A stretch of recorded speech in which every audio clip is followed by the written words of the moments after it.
Welcome to the Black Gay History Channel. Please share this video and subscribe to this channel for more captivating content. It's so exciting to see more gay representation and tolerance happening in the Islamic world and religion.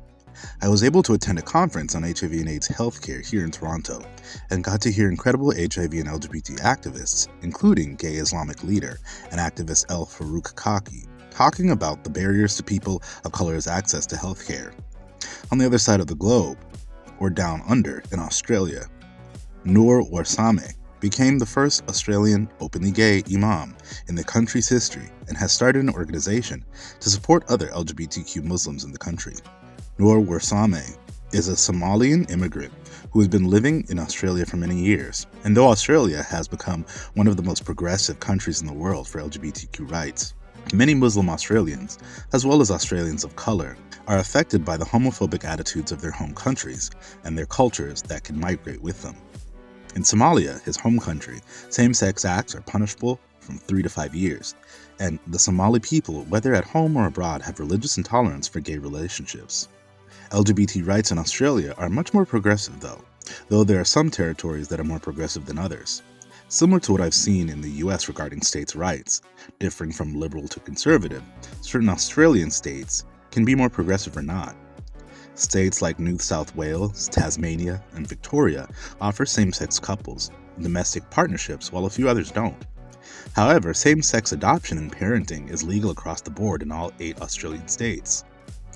Warsame came out to his daughter and eventually the Australian public as the first gay imam in the country in 2010.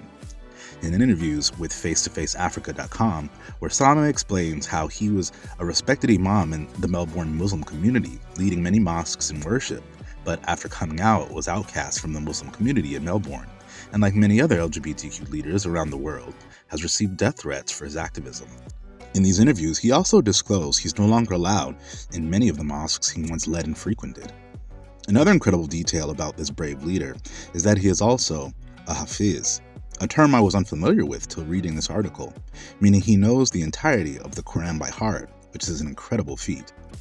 After coming out, Warsame founded Marhaba Incorporated, an organization dedicated to supporting the welfare of LGBTQ Muslims in Australia. Through his work, he has been able to support LGBT Muslims who have been excommunicated by their families. He looks to purchase a building to house a permanent mosque for the Marhaba organization. Until then, Marhaba meets at the Victorian Pride Centre, the LGBTQ community centre in St Kilda, Australia, right outside of Melbourne. The most prominent LGBT organizations for Somali people reside in Canada, something I didn't know till researching this topic. This shouldn't surprise me though, because upon moving to Toronto, I soon realized that Toronto had a huge Somali immigrant population I was unaware of before I got here. If you watched my channel before, then you know there are plenty of gay love stories, poetry, and romantic imagery that came from the medieval African and Islamic world. So to say gay relationships aren't a part of Somali culture or Islam is a false statement. Check out our playlists on faith, spirituality, or our North African Islamic playlist for more topics like this one. There are more and more LGBTQI Muslims that are coming out and sharing their stories around the world, and it's awesome hearing these encouraging messages like Warsame and his work.